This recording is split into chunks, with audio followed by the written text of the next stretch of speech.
मेरी भांति बारी उपस्थित हुई हूँ अपने चैनल पे बहुत ही प्यारा सा शिव चर्चा का गाना लेकर के। आप लोग मेरे गाना को पूरा सुनिएगा। चैनल सब्सक्राइब कर लिए हैं तो अच्छी बात है, नहीं किए हैं तो चैनल को सब्सक्राइब कर लीजिएगा, लाइक कमेंट शेयर ज़रूर कीजिएगा। तो चलिए बिना देर किए हुए बहुत ही प्यारा सा शिव चर्चा का गाना सुनाते हैं। आप लोग गाना को पूरा सुनिएगा। प्रेम से बोलिए हर हर महादेव, गौरा पार्वती की जय, कार्तिक गणेश की जय। तो चलिए हम आप लोग को बहुत ही प्यारा सा गाना सुनाते हैं।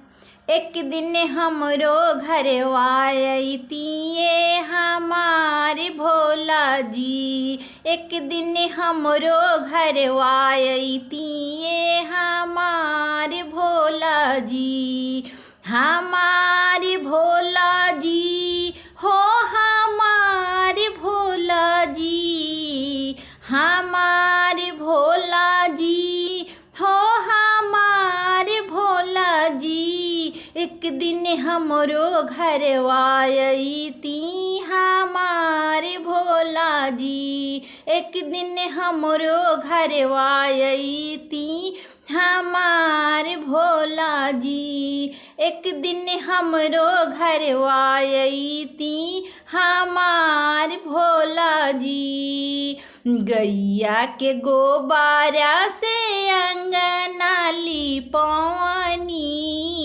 गैया के गोबारा से अंगना लिपवनी, अंगना लिपवनी हो, अंगना लिपवनी, अंगना लिपवनी हो, अंगना लिपवनी। तराउर आसनी लगावनी हमारे भोला जी, राउर आसनी लगावनी हमारे भोला जी। तो एक दिन हमरो घर आयती हमारे भोला जी, एक दिन हमरो घर आयती हमारे भोला जी, हमारे भोला जी हो, हमारे भोला जी, हमारे भोला जी हो, हमारे भोला जी। एक दिन हमरो घर आयती हमारे भोला जी, एक दिन हमरो घर आयती हमारे भोला जी, एक दिन हमरो घर आयती हमारे भोला जी। गंगा जी के जलवा अपना स्वामी से मंगवानी, गंगा जी के जलवा अपना स्वामी से मंगाईनी, स्वामी से मंगवानी हो, स्वामी से मंगाईनी, स्वामी से मंगवानी हो, स्वामी से मंगाईनी।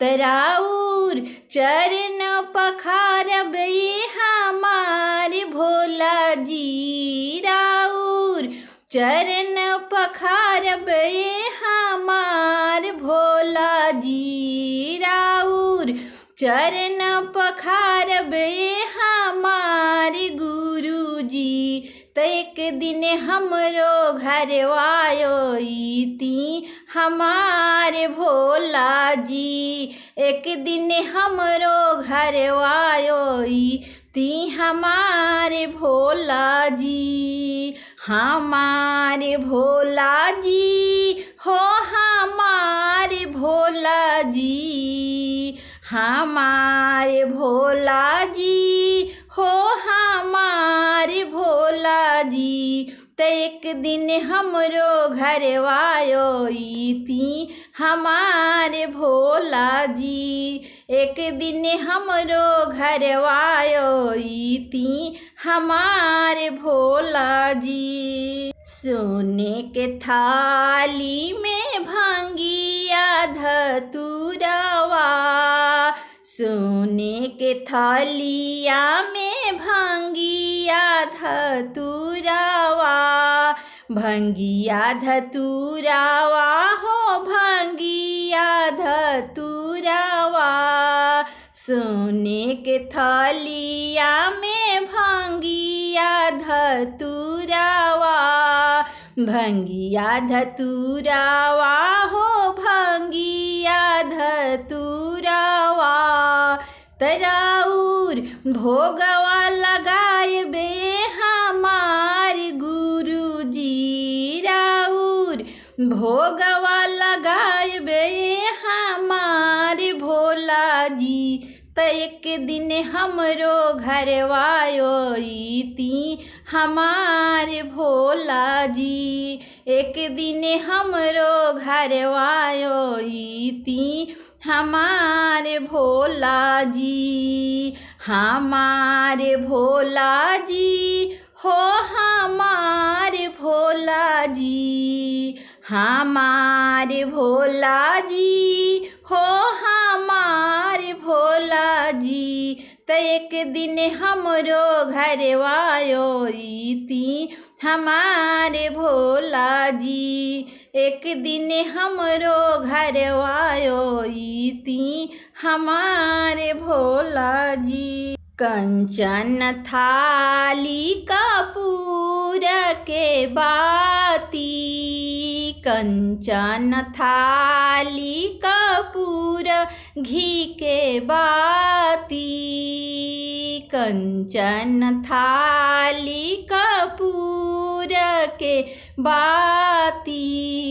तराउर आरती उतारबे हमार भोला जी, राउर आरती उतारबे हमार भोला जी। त एक दिन हमरो घरवायो ती हमार भोला जी, त एक दिन हमरो घरवायो ती हमार भोला जी, एक दिन हमरो घरवायो ती हमार भोला जी। हमार भोला जी हो हमार भोला जी, हमार भोला जी हो हमार भोला जी। त एक दिन हमरो घरवायो ती